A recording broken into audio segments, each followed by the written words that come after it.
Bonjour Frédéric. Bonjour Thierry. Bon, et quand on parle de Malte, des chevaliers, de l'ordre de Malte...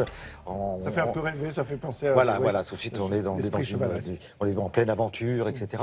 Bon, on aimerait en savoir un petit peu plus sur cette île de Malte, donc qui est présidente de l'Union Européenne en ce moment. Pour 6 mois, hein, vous savez, c'est une présidence tournante. Et puis les chevaliers, qui ne sont pas tout à fait des chevaliers, si oui, j'ai bien compris. Et puis ils ne sont pas des Maltais non plus, finalement. C'est l'histoire qui a fait qu'ils sont passés par l'île de Malte. Alors ces chevaliers... Alors bon, juste un petit mot sur l'île de Malte. On va la voir en image, mais surtout on va voir sa capitale.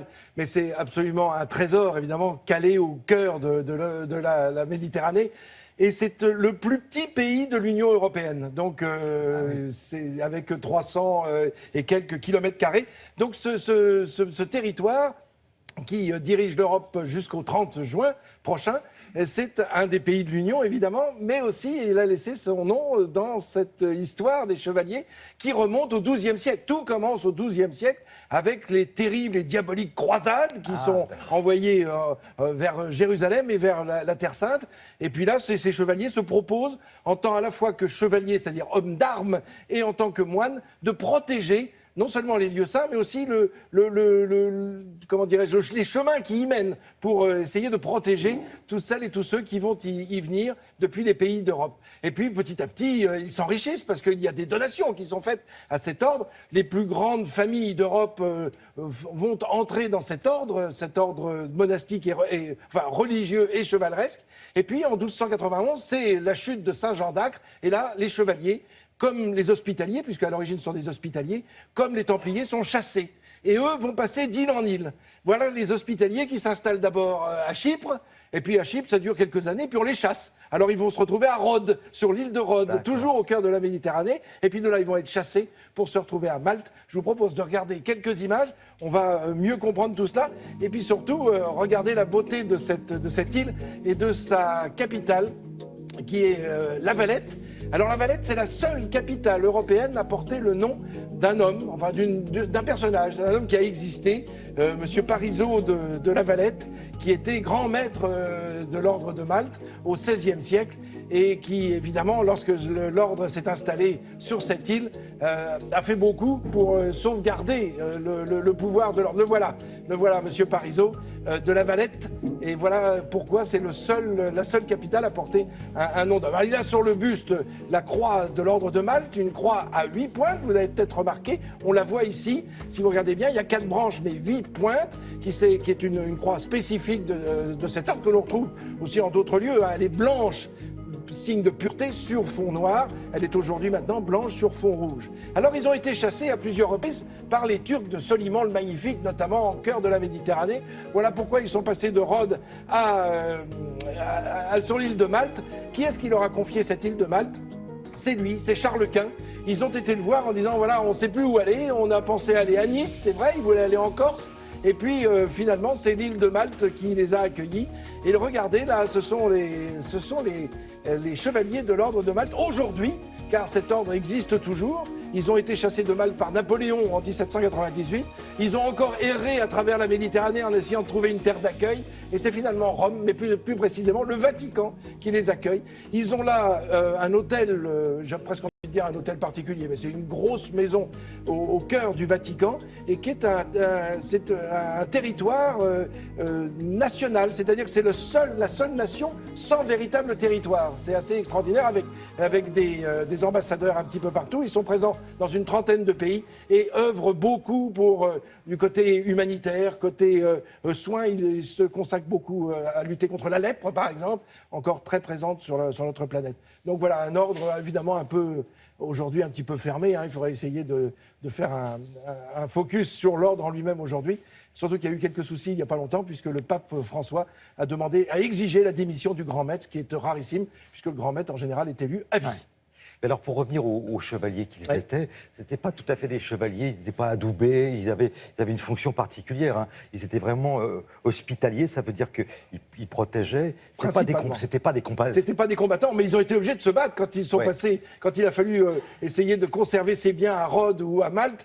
Ça a été compliqué, il a bien fallu se battre. On le voit d'ailleurs sur cette image, on voit bien qu'il a une tenue de chevalier. On voit bien qu'il a son casque, qu'il a son aume, qu'il a son épée. Et donc, il ce sont aussi des combattants, mais à l'origine, effectivement, sont des hospitaliers, et c'est ce que l'on retrouve aujourd'hui. C'est vraiment ce rôle-là, quand on voit la croix, la fameuse croix sur fond rouge, la croix blanche sur fond rouge de l'ordre de Malte.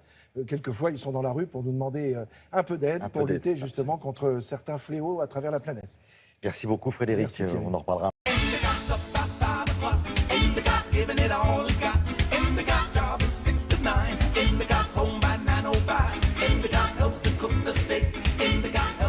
Jean-Sébastien Fernandez, bonjour. Vous n'êtes pas le seul à avoir suivi le match. Il y en a qui ont dû se coucher très très tôt ce matin. Et levé d'honneur. Hein. Voilà, mais ça a été exceptionnel. Hein. Quel match, quelle démonstration des Parisiens hier. Alors je vais tout de suite rassurer nos amis supporters du PSG ce matin. Figurez-vous, dans l'histoire des Coupes d'Europe, jamais une équipe qui a été battue 4-0 au match aller n'a été qualifiée au match retour. Donc on peut le dire ce matin, Paris est quasiment qualifié pour les quarts de finale. Quasiment, parce qu'il va y avoir une catastrophe au match retour, mais on n'y croit pas.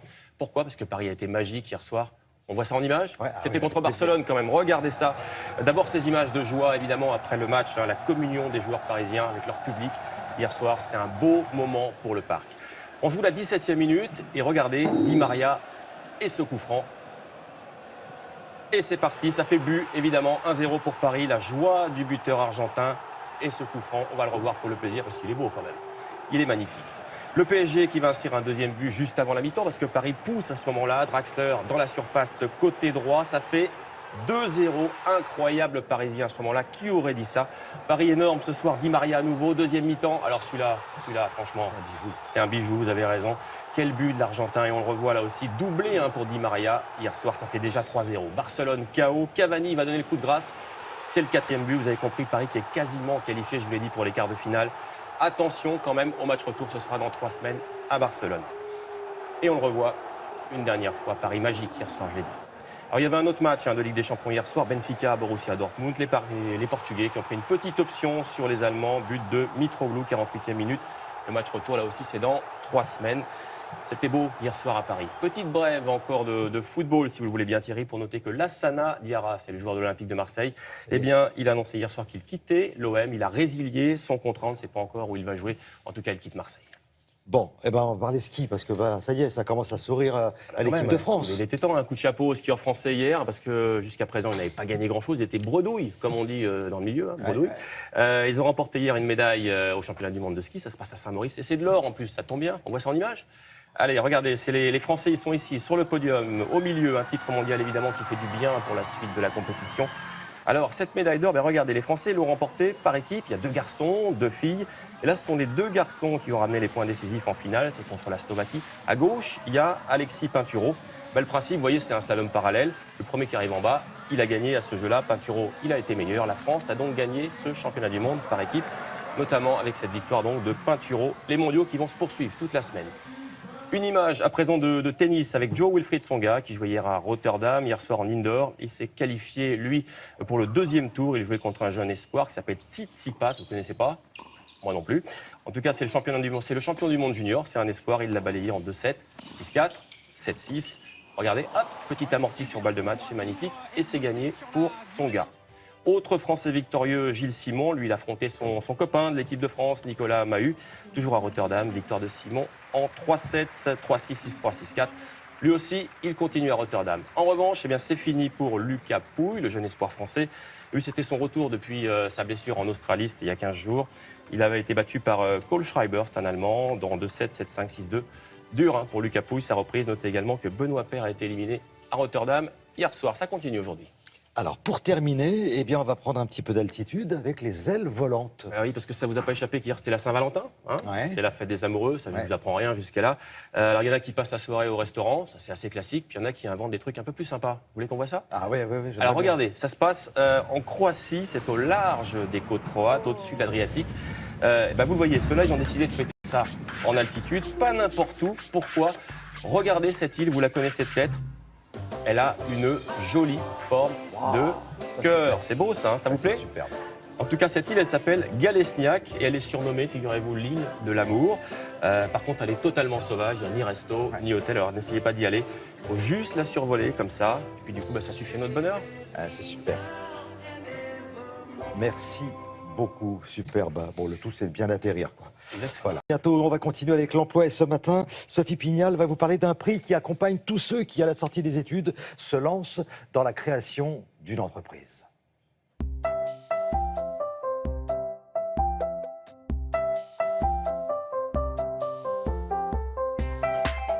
Adrien a créé avec son associé Balibart, une jeune start-up qui a pour vocation d'éditer sur différents supports des créations artistiques. Il est lauréat du prix Mouji. On a créé un outil, qui est un service en ligne, qui permet à n'importe quel artiste de créer sa boutique 100% personnalisable, sur lequel il va vendre des produits dérivés. Il design tous ses produits, décide de la marge qu'il veut gagner, on s'occupe du stock, de la logistique, du service client et il se concentre sur la création.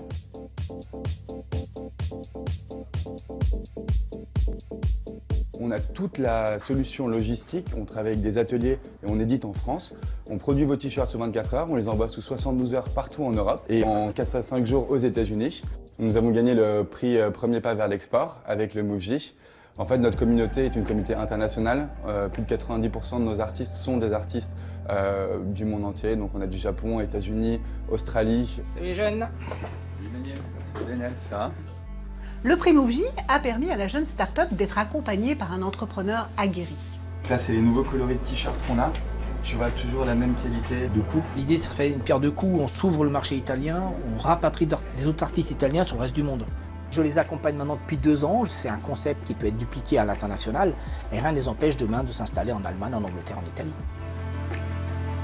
On voulait quelqu'un qui n'avait pas sa langue dans sa poche et qui pouvait tout de suite aller au fond des choses. Les taux de marge sont les mêmes ? Ouais. Oh là là, la question qui fâche là. Daniel est tout à fait ce type de personnalité qui nous a énormément aidé, énormément accompagné et structuré. Tu as reçu de nouveaux cadres ? Ouais, alors ça c'est un nouvel système d'atterrage qu'on va pouvoir introduire. Au départ, on se voit relativement régulièrement, c'est-à-dire au minimum une fois par mois, mais vraiment au tout début, c'est plutôt toutes les semaines. Et on regarde un peu tous les différents points liés à leurs affaires, aussi bien le marketing, le développement commercial, le développement informatique, les finances, on regarde tous les points. Dans mon rôle de mentor vis-à-vis de la société, dès le départ, il s'agit de mettre en place les bonnes procédures et les bonnes habitudes. Qui tu vas rencontrer, quels sont les prochains articles. On a mis en place des outils de pilotage qu'on met à jour de façon hebdomadaire et qui nous permettent justement de pouvoir toujours savoir où en est l'activité. Il est très important pour moi ce rôle de mentor parce que ça me permet de me confronter à des gens qui sont beaucoup plus jeunes que moi, qui ont des idées qui sont beaucoup plus jeunes que les miennes et des fois ça me permet de moi-même de repenser mes propres business. Si vous souhaitez participer à l'édition 2017 du prix Mouji, il est encore temps. Voici les coordonnées du site internet sur lequel vous inscrire. Merci beaucoup Sophie. Sinon, vous allez sur le site de Télématin, vous aurez tous les renseignements. Bon, et on va passer au Sans Frontières, on va aller à Rome. Vous êtes d'accord ? J'adore Rome en plus. Bon, et on va retrouver François Baudonnet qui nous attend. Bonjour François. Alors on est à Rome parce que c'est un des pays d'Europe, l'Italie, où les fêtes religieuses sont toujours très très populaires et en particulier, c'est ce qu'on va découvrir, les processions dans les rues des villes et des villages. N'est-ce pas François ? Oui, bonjour Thierry, effectivement, c'est vrai. Alors ici, il faut savoir que le fait religieux est extrêmement présent dans la vie quotidienne, partout dans les lieux publics, par exemple. Vous avez des crucifix au mur. Et puis, je vais vous raconter une petite anecdote, mais qui est très courante. Je prenais hier l'avion pour le sud de l'Italie. Et après l'atterrissage, qui s'est d'ailleurs très bien passé, eh bien, la personne qui était à côté de moi s'est signée. Alors voilà, c'est très présent, le fait religieux. Et effectivement, les processions religieuses qui ont largement disparu en France, ici, restent très populaires. Bien sûr, ces processions vont venir au moment de la période de Pâques, au moment de la Semaine Sainte, mais toute l'année, il y a des processions religieuses en Italie. Et là, je vous propose d'aller en Sicile, dans la ville de Catane, où chaque année, au mois de février, il y a une procession absolument incroyable. Regardez ces images. Une foule d'1 million de personnes. Chaque année à Catane, une immense procession envahit les rues de cette ville de Sicile.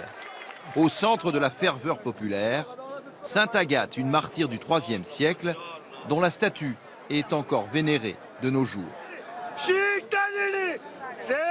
Nous te sommes tous dévoués, crie cet homme.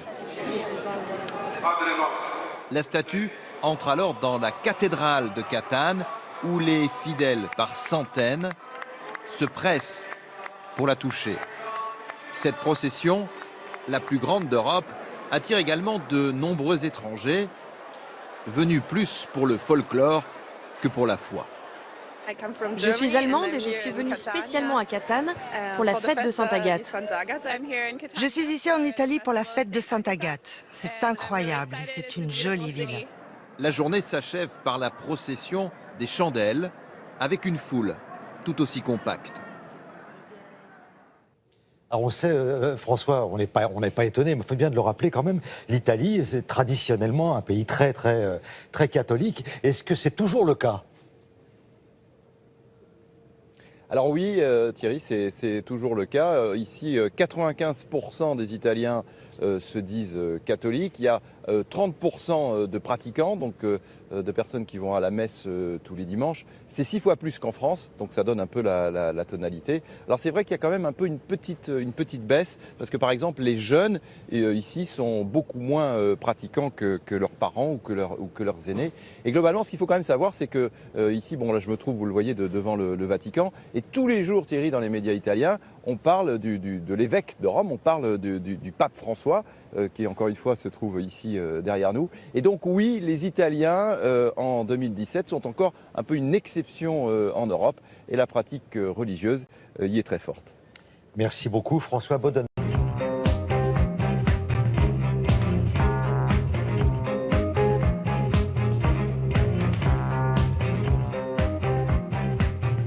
Bon, alors Frédéric, d'abord bonjour. Bonjour. Et puis le feuilleton continue. Ah bah oui, c'est un feuilleton, effectivement, chaque mercredi désormais. On se demande si le Canard enchaîné révélera encore quelque chose contre François Fillon après les 2 emplois peut-être fictifs de son épouse, après la question de l'embauche de ses enfants, après son éventuel conflit d'intérêts par rapport aux assurances AXA. Le Canard a désormais des rubriques entières chaque semaine sur François Fillon et aussi le journal de Pénélope en une, hein, c'est vrai. Et donc ce matin, nouvel épisode, selon le Canard enchaîné, le porte-parole de François Fillon, Thierry Soler, serait actuellement sous le coup d'une enquête pour fraude fiscale. Le journal parle aussi d'un ancien travail de Thierry Soler à 12 000 € bruts par mois dans une société où pourtant un cadre déclare au journal ne l'avoir jamais vu. De plus, l'Office de lutte contre la corruption enquêterait, selon le journal, sur la société de l'épouse de M. Soler. Bref, je vous renvoie au Canard si vous souhaitez les détails. Ce qui est certain, pour en revenir à François Fillon lui-même et non pas son porte-parole, c'est que sa campagne devient difficile. Il est inaudible, écrit Libération en couverture. Même les sympathisants de droite semblent se détacher de lui. D'après un sondage que vous voyez dans l'Humanité à droite ici, François Fillon aurait dégringolé de 10 points. C'est un sondage sur l'adhésion à sa personne. Il est désormais loin derrière messieurs Macron, Mélenchon et Hamon. L'ennui pour la droite, c'est que même si François Fillon se retirait, ce qui pour l'instant ne semble pas l'envisager, eh bien qui mettre à sa place? Le Canard enchaîné raconte ce qu'il appelle un putsch raté de la Saint-Valentin. Les opposants internes à François Fillon n'ont pour l'instant pas réussi à lancer un plan B. Et s'il ne se maintient pas, qui va prendre la suite? Vous avez vu, c'est une question que se pose le Figaro. Alors, voilà, s'il ne se maintient pas, qui va prendre la suite? Alors, le Figaro a peut-être une petite idée derrière la tête, parce que quand vous tournez la page, vous tombez comme par hasard sur un immense portrait de François Baroin avec une pose façon portrait officiel de président de la République. Donc, on verra ce qu'il en est. Ces prochains jours, je termine cette page politique avec 2 autres informations qui montrent décidément que rien ne se passe normalement dans cette campagne. Sachez d'une part que selon le Canard enchaîné, à droite ici, François Hollande lui-même aurait déclaré que Benoît Hamon n'est pas un candidat sérieux, alors que pourtant c'est le candidat officiellement désigné par son propre parti, à François Hollande. Et puis à côté, vous voyez dans les Échos que le Kremlin est accusé de manigancer contre Emmanuel Macron. Notamment les attaques informatiques contre le site web d'Emmanuel Macron viendraient de Moscou. Moscou qui préférerait voir ou bien François Fillon ou bien Marine Le Pen à l'Élysée, écrit le journal Les Échos. Voilà donc pour la politique. Mais il y a un autre sujet, lui aussi très politique, dans les journaux ce matin. De plus en plus d'articles pour critiquer le comportement de certains policiers dans les banlieues. Vous voyez dans l'Humanité, ici à droite, une pétition intitulée « Jusqu'à quand devra-t-on supporter l'humiliation dans les villes populaires ?» Et c'est aussi le dossier principal. Vous voyez la photo dans Libération, photo qui rappelle la mort du jeune Adama Traoré lors d'une interpellation l'été dernier dans le Val d'Oise.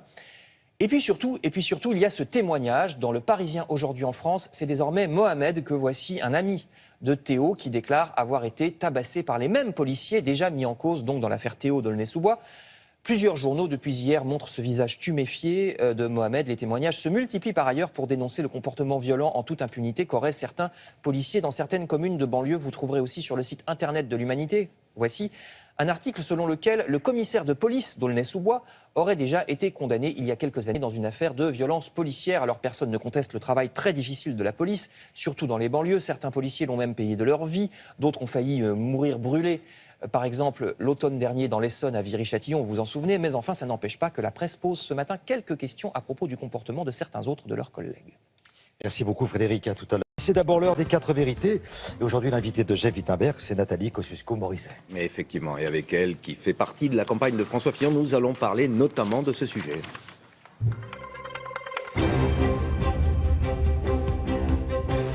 Et effectivement, bonjour Nathalie Kosciusko-Morizet. Bonjour.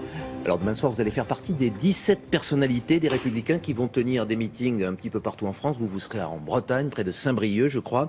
Vous allez tenir ce meeting avec quel sentiment dans le contexte actuel? Sans état d'âme, par devoir ou avec conviction? Avec de la détermination, tout simplement. C'est une campagne qui se mène dans un contexte difficile. Je ne vais pas vous raconter le contraire.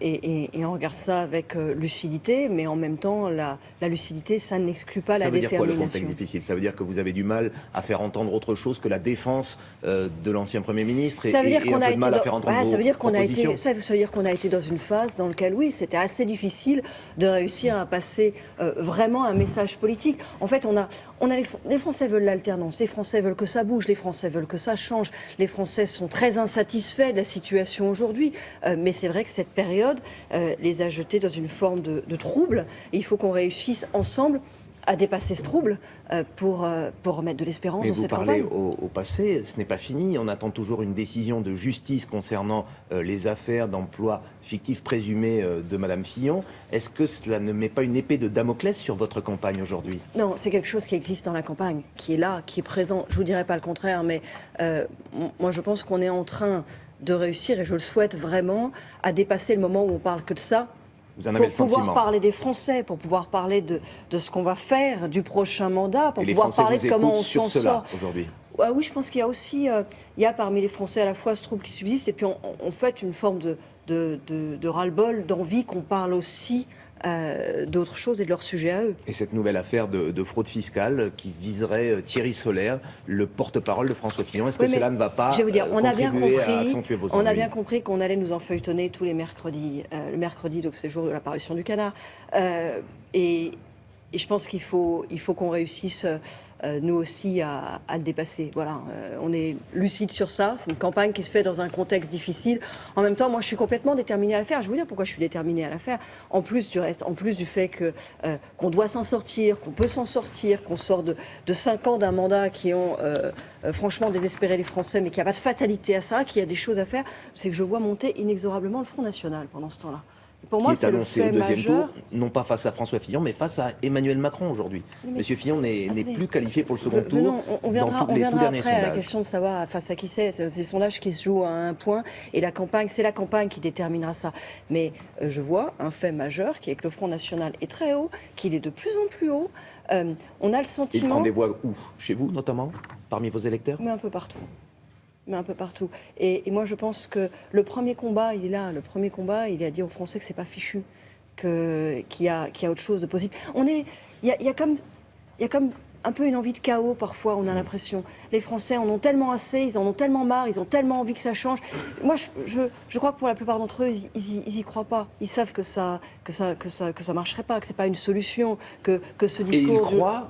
Vous pensez, en revanche, à François Fillon, même si les sondages ne l'indiquent pas aujourd'hui? Mais c'est notre rôle de faire en sorte de montrer qu'il y a encore une espérance, que ça peut changer, que ça doit changer, que le seul moyen que ça change n'est pas le chaos. Vous comprenez? Ils sortent de François Hollande, ils en veulent plus, on n'en peut plus, on veut que ça bouge.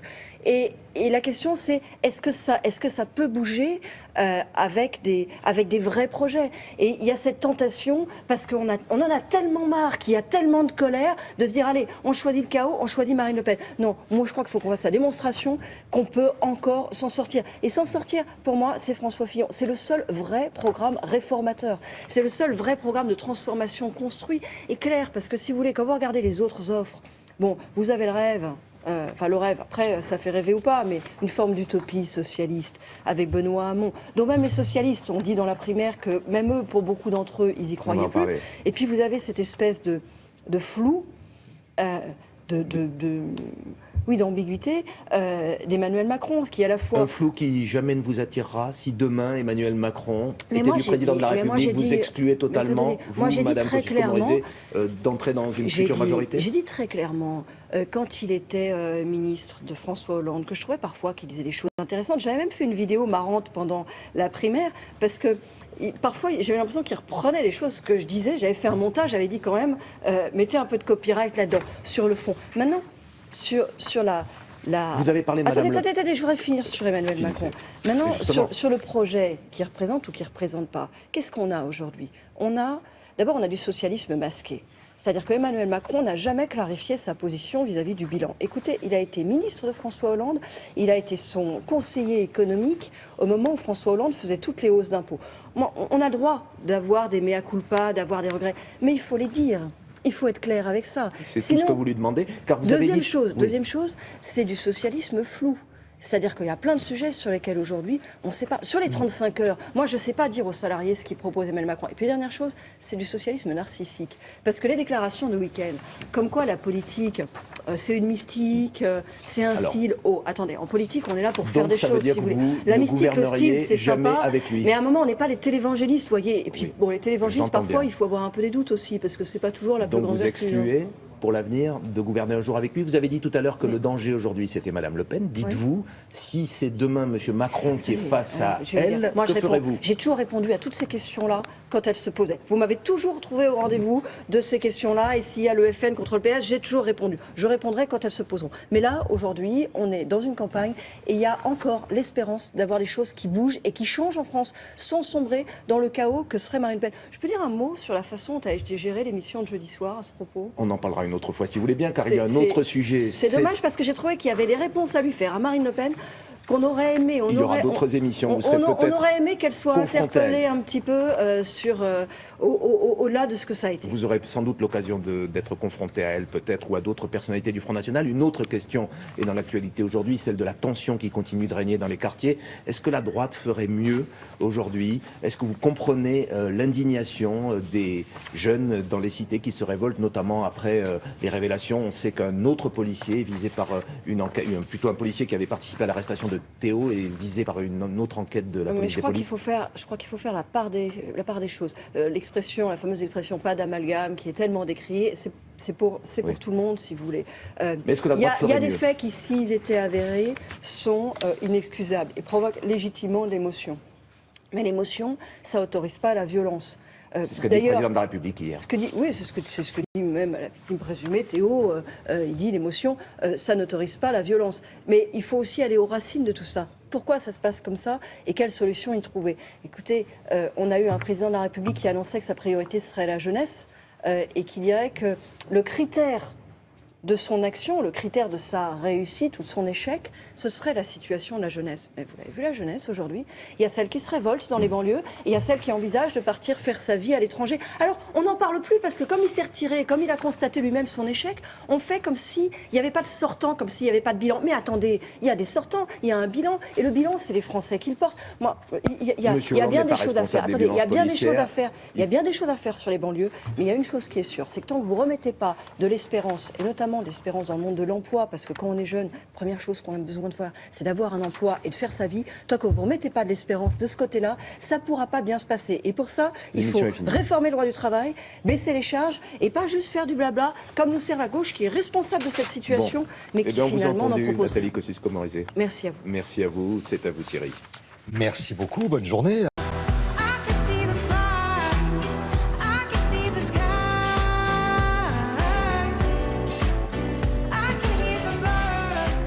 Réjouissez-vous si vous êtes des lecteurs, si vous êtes passé un jour à la Bibliothèque nationale de France, réjouissez-vous.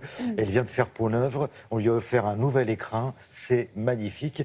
Et on va parler entre autres de la salle Labrouste, qui est très très connue. Alors ça a été fermé depuis combien de temps, Sylvie? Alors c'est fermé depuis 1998. C'est vrai que vous l'avez dit en préambule, et moi c'est ce qui m'a marqué, mais c'est incroyable. C'est-à-dire que quand vous rentrez, alors attention, L'espace Richelieu, le quadrilatère Richelieu se trouve en plein cœur de Paris, dans le 2e arrondissement. C'est la Bibliothèque nationale de France, une des plus grandes bibliothèques françaises. Il y a quand même 20 millions de documents, c'est patrimoine national, autant vous dire.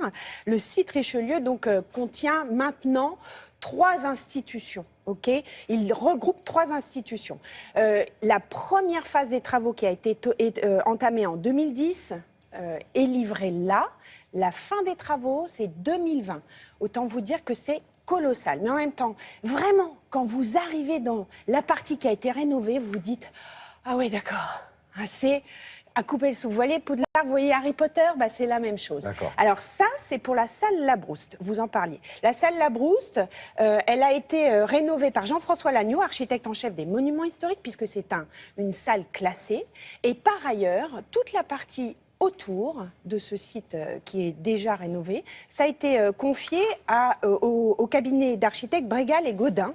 Et eux, ils ont eu un petit peu, c'est comme s'ils faisaient un liant entre cette salle, ces espaces extrêmement patrimoniaux, et puis le reste où il fallait rajouter une salle de bibliothèque pour que justement toutes ces institutions, parce qu'il y a l'INA, l'École nationale des chartes, et la BNF se regroupent et chacun un espace dédié à leur activité à eux. Donc la tradition et le moderne se rejoignent. C'est magnifique. Vous allez voir, on en reparle après. Allez, on y va.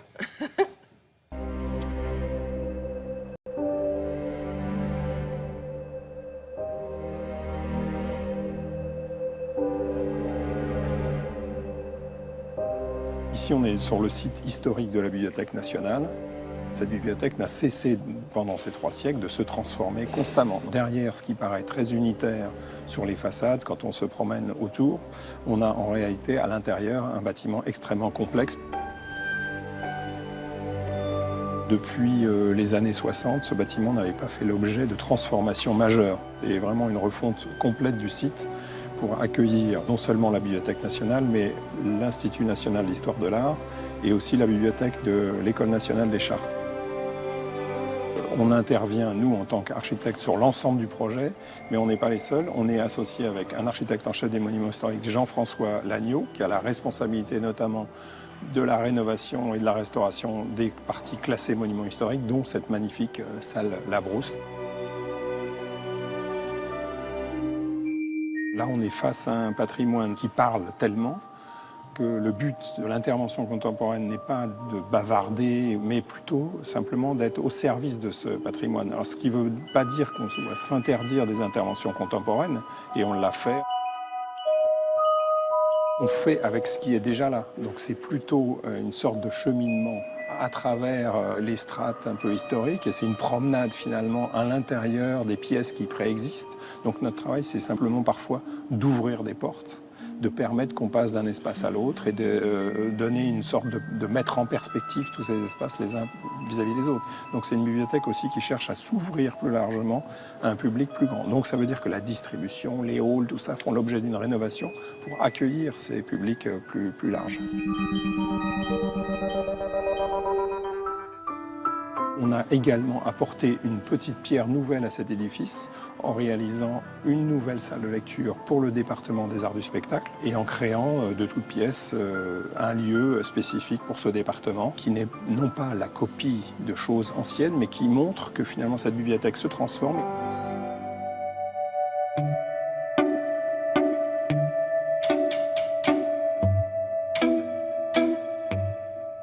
Quand Labrouste intervient ici, il utilise la fonte. C'est un matériau nouveau qu'on n'avait jamais utilisé ou très peu dans les bâtiments monumentaux. Il en fait une matière d'architecture, donc il n'y a pas de raison qu'on s'en prive aujourd'hui. Il faut le faire évidemment avec beaucoup d'humilité. C'est cet équilibre subtil à trouver, très fin, entre ce qui nous précède et en même temps ajouter une pierre, si discrète soit-elle, elle est quand même là et c'est vraiment important. Effectivement, c'est somptueux. Alors, il y en aura pour tout le monde, hein. Oui. Pour les chercheurs oui, et pour le public. Le public pourra effectivement accéder à certaines salles, et ça, c'est nouveau. Donc, c'est extraordinaire. C'est patrimonial. La nouvelle Bibliothèque nationale de France. On en reparlera tout à l'heure. À tout à l'heure, Sylvie.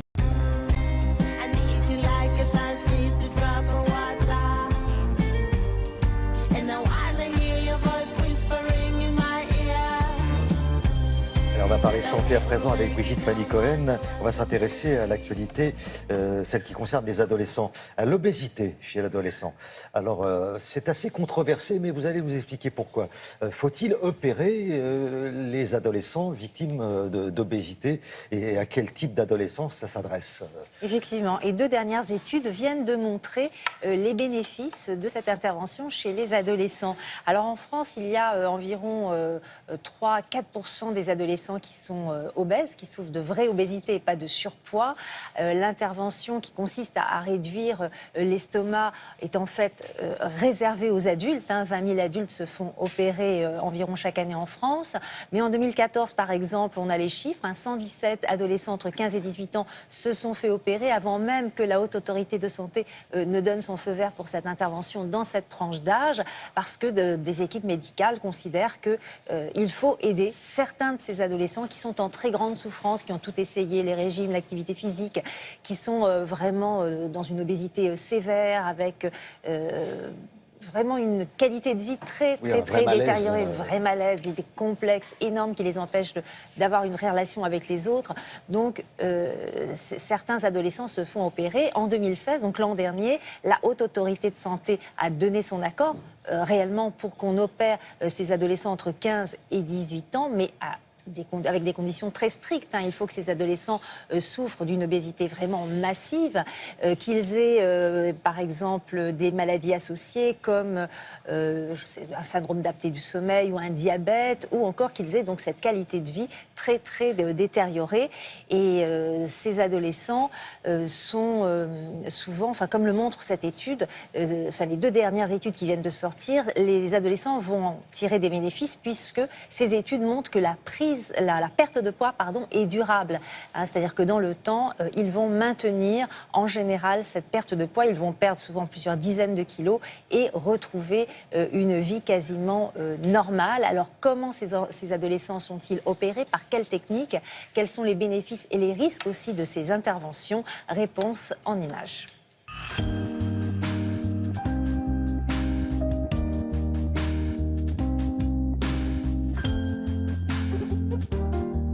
J'avais 16 ans, je pesais 123 kilos au moment de l'opération et donc je ne pouvais plus supporter de me voir dans cet état-là.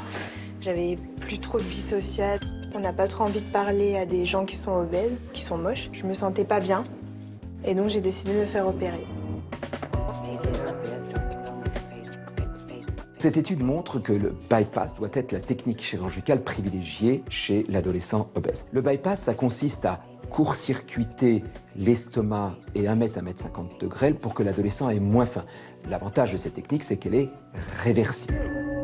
Les autres techniques sont la sleeve, qui consiste à couper à peu près 2/3 de l'estomac, qui a aussi un effet sur l'appétit, et l'anneau gastrique, qui consiste à serrer un anneau au sommet de l'estomac pour réduire la cavité gastrique. Alors, cette étude montre que le bypass est particulièrement efficace, puisque les adolescents perdaient jusqu'en moyenne 1/3 de leur poids, c'est-à-dire plusieurs dizaines de kilos. On va dire 84 parce que tu es habillé. Bien évidemment, les risques inhérents à toute intervention existent avec le bypass. Mais les risques qu'on craint le plus, ce sont les risques de carence nutritionnelle. L'adolescent doit avoir un comportement diététique particulier et doit surtout prendre des suppléments en vitamines et en minéraux pour éviter ces carences qui peuvent avoir des conséquences sur notamment la fragilité osseuse ou des problèmes neurologiques. Il est donc très important de sélectionner les adolescents en étant sûr qu'ils vont bien suivre nos recommandations. Chez certains adolescents, on a un échappement après plusieurs années où ils ont de nouveau faim et donc ils reprennent du poids. Il faut alors les prendre en charge pour qu'ils se remettent à nouveau au régime pour limiter cette prise de poids. Cette étude insiste sur les bénéfices obtenus sur le cholestérol, le diabète après chirurgie bariatrique. C'est vrai, mais ce n'est pas l'intérêt principal chez l'adolescent. L'intérêt principal, c'est toutes les modifications esthétiques et la reprise de la confiance en soi qu'entraîne cette chirurgie bariatrique. C'est quasi miraculeux et l'expérience qu'on a est que ça change la vie de ces adolescents. Depuis que j'ai perdu tout ce poids, j'ose, je vais faire beaucoup de sport, j'essaye de prendre soin de moi et j'espère perdre encore du poids et être encore plus belle. Alors évidemment, ce type d'opération, ça nécessite un encadrement très très strict.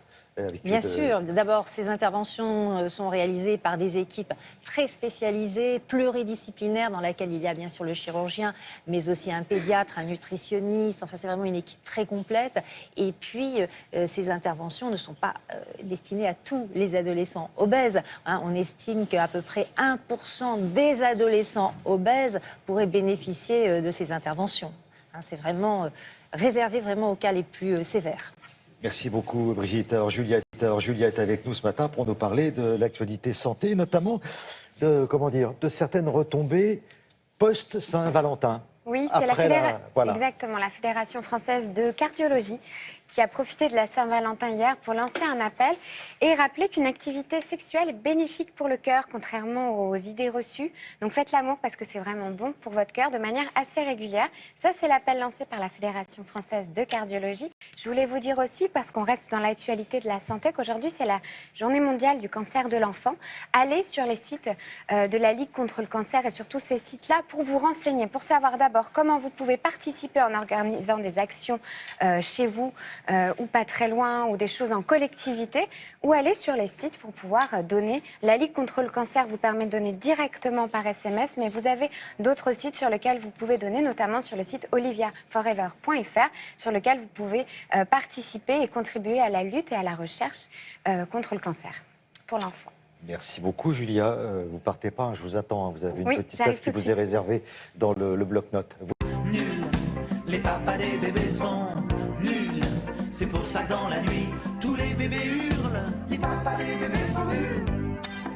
Les papas des bébés, Ah, cette chanson, c'est pas innocent. Hein. Les papas des bébés sont nuls. Là, justement, c'est ce que disait Alain Souchon.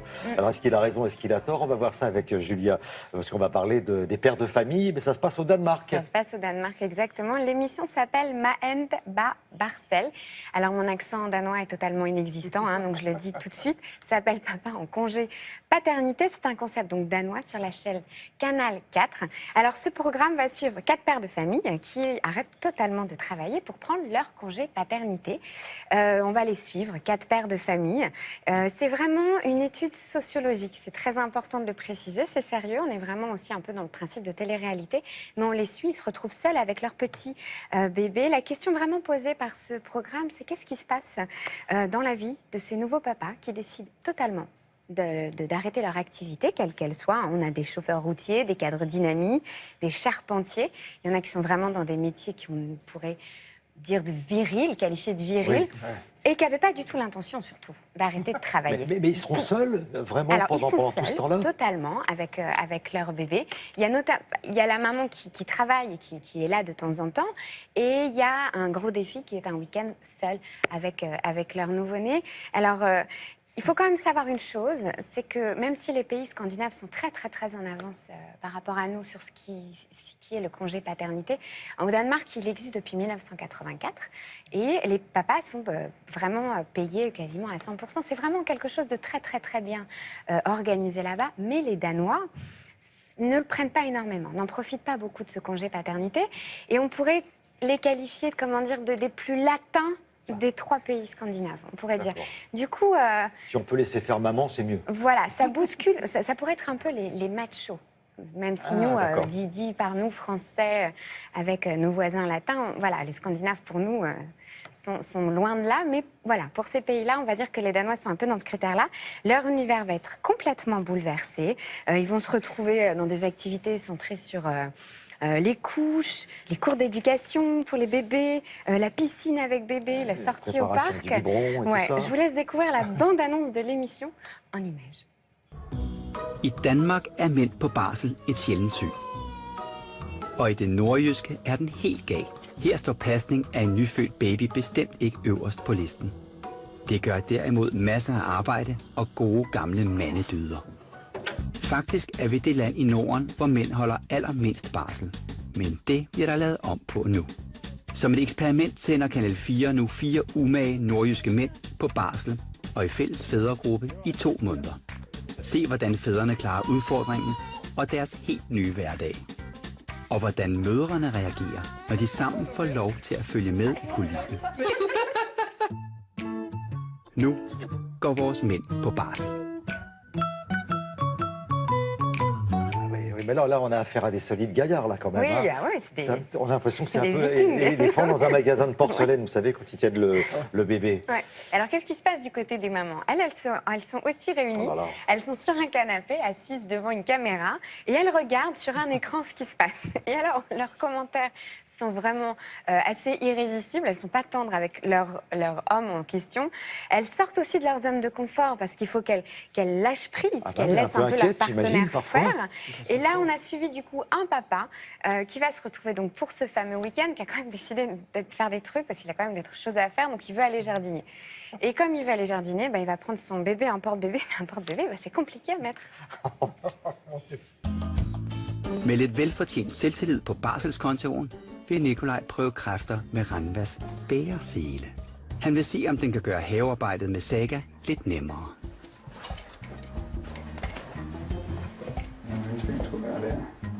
Hvordan får du dem på, søster? Nej. Åh, søde ven.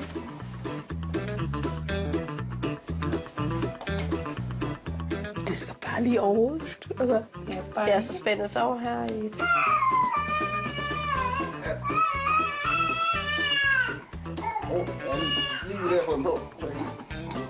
Nu siger han tålmodighed. Hvis det var Tommy, han havde givet op. Han havde lagt den væk igen. Det havde Scott også. Et forsøg, så kan han det med. Han er meget tålmodig, så det går fint. Ja.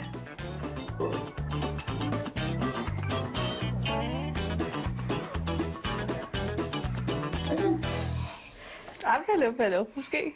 Jeg tror, den er der. Jo, sådan. Skal vi lige se, hvordan det ser på ryggen, men altså...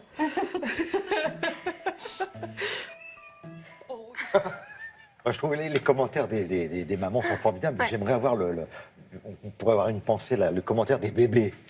Parce que quand même, ils sont quand même trimballés, ils sont quand même bien courageux. Hein. Et elles ne peuvent pas intervenir, les mères. Absolument pas. De toute façon, ils ne les voient pas, ils ne les entendent pas, elles n'interviennent jamais. Non. Et les jurons sont interdits, parce que vous imaginez, là, quand il a enfilé le truc, le mec, s'il pouvait penser. Bon, ça se passe à quel moment? C'est le soir? Non, ça se passe le week-end. Et en fin de journée, voilà. Voilà, c'est sur la télévision. Canal 4. Voilà, ça pourrait, ce genre de programme. Ça pourrait très bien marcher. Qui pourrait arriver partout. Ici en France. Merci beaucoup, Julia.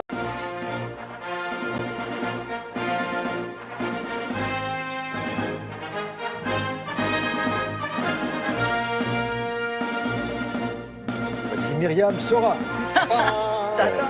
La bataille d'Angleterre. Ouais. Oui, parce qu'on va aller en Angleterre avec vous, Myriam, pour saluer un personnage. Voilà, avec, un des grands leaders politiques du XXe siècle. Winston Churchill. Non, c'est un petit peu raté, là, le lancement, on va la refaire. Je vais le refaire. La bataille d'Angleterre, pour saluer un grand personnage, Winston Churchill. Bravo. Mais oui, non, mais on peut dire Churchill, comme ça c'est plus simple. On parle tout le temps de Churchill. Déjà dans les séries, si vous avez la chance de regarder cette série The Crown, La Couronne, qui relate la vie de la reine d'Angleterre, le personnage de Churchill est absolument extraordinaire dans la première saison de cette série. Et puis il y a tout le temps des livres qui sortent sur Churchill. Il y en a un là que j'ai dans les mains qui s'intitule Churchill et la France, qui vient juste de sortir aux éditions Perrin en collaboration avec le ministère de la Défense. C'est un livre qui a été écrit par Christian Destremos, c'est un historien, qui nous parle des relations que Churchill entretenait avec la France. Et puis, depuis quelques mois, il y a un nouveau billet qui circule en Grande-Bretagne, c'est le billet de 5 livres. C'est un billet qui est à l'effigie de Winston Churchill. Derrière lui, on voit le Parlement et également Big Ben, où l'horloge est calée sur 15 heures. Pourquoi 15 heures? Parce que c'est à ce moment-là qu'il a fait son fameux discours, le discours qui s'intitulait « Blood, Toil, Tears and Sweat ». Donc ça veut dire le sang, la labeur, les larmes et la sueur. C'était le titre de ce fameux discours qu'il a prononcé le 13 mai 1940 devant la Chambre des communes pour appeler son pays à se mobiliser contre le tyran nazi. Ça, pour le coup, c'était pas de la langue de bois, ça avait fracassé tout le monde, quoi. Donc il prévenait, ça va être épouvantable. Voilà. Et d'ailleurs, ça se dit toujours, d'ailleurs. Voilà, exactement. D'ailleurs, je n'ai qu'à vous proposer, c'est ce qu'il dit dans son discours. Et d'ailleurs, ces 4 mots sont inscrits en bas du billet, vous voyez, juste en dessous son visage. Donc, l'occasion pour nous d'aller visiter un endroit absolument incroyable, qui était les cabinets de guerre de Winston Churchill, qui sont en fait... C'est comme un bunker où Churchill avait élu domicile pour diriger la Deuxième Guerre mondiale d'une main ferme. Donc c'est un lieu qui a été tenu secret jusqu'en 1984 quand même.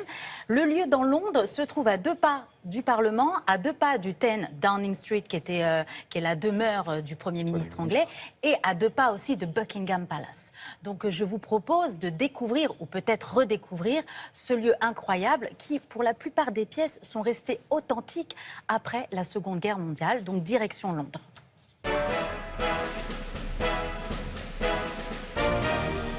During the last few days, we have successfully brought off the great majority of the troops we had on the lines of communication in France. L'utilisation de ces salles de guerre ont débuté en septembre 1938. Utilisé de manière sporadique, cet endroit est devenu un haut lieu de stratégie militaire durant la Deuxième Guerre mondiale. L'idée était de protéger des personnes importantes comme le Premier ministre. D'ailleurs, lorsque Churchill a vu cette pièce, il a dit « C'est d'ici que je mènerai la guerre ». Cette pièce était donc utilisée par le Premier ministre, le cabinet et le commandement militaire. C'est ici que des décisions clés ont été prises. Imaginez la tension qu'il pouvait y avoir ici, à discuter et débattre. Chaque décision n'était pas sans conséquences. Cette chaise en bois était celle de Churchill. Les accoudoirs sont abîmés par sa bague et ses ongles. Cela illustre le stress des conversations.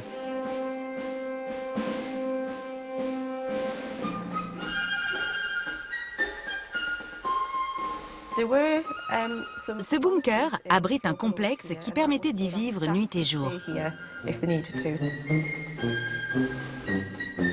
Officiers et hauts gradés pouvaient y dormir en cas de bombardement ou pouvaient finir de mettre en place une opération stratégique qui nécessitait du temps. Churchill avait d'ailleurs ses propres appartements. Il était en effet plus prudent qu'il soit logé ici, le 10 Downing Street, la résidence du Premier ministre, ayant subi des bombardements.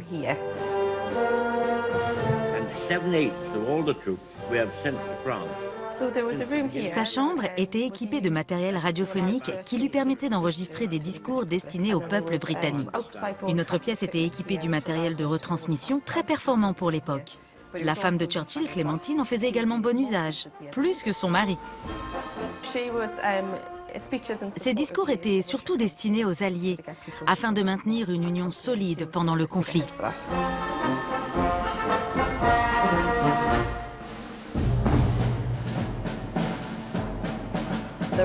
Lorsque vous déambulez dans les nombreuses pièces, on peut remarquer que les murs sont souvent couverts de cartes.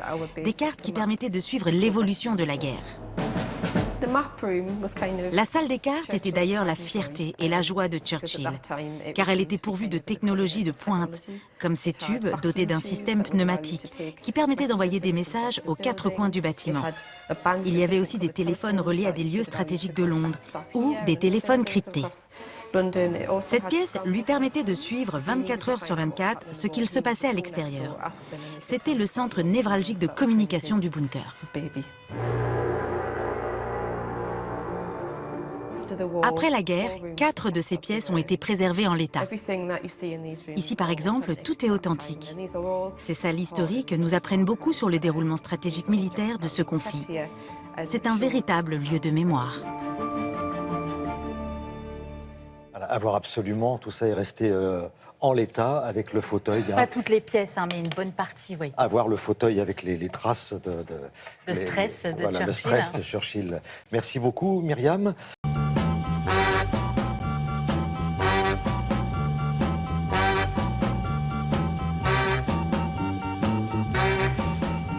Bon, Frédéric, il va nous falloir du courage. Oui, du courage. Enfin, c'est lui, l'internaute, parce que je vais vous parler d'Internet.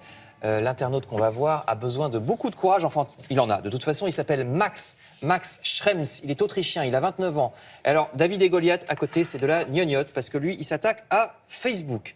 Parce que vous savez que Facebook garde beaucoup de choses qui ne devraient pas, sur notre vie privée, sur les sites que l'on visite, sur nos photos. Le gouvernement américain pioche allègrement dedans. Lui, il est étudiant en droit, et il a dit, mais qu'est-ce que c'est que cette histoire? Il a tant et si bien attaqué, au niveau même de l'Union européenne, que l'Europe a été obligée de révoquer l'accord qui fait que les Américains avaient le droit de piocher dans nos données personnelles via Facebook ou via Google, etc. Alors, ils le font toujours, mais comme maintenant c'est illégal, ça veut dire que vous allez peut-être, madame, monsieur, pouvoir commencer à porter plainte et à obtenir de l'argent de Facebook, de Google, et c'est grâce à ce monsieur, voilà, Internet, ce jeune Autrichien. Donc, il gagnait à être connu, c'est pour ça que je vous l'ai montré. Et puis, autre histoire très amusante à propos d'Internet, cette fois je passe au Parisien aujourd'hui en France, là c'était dans Libération.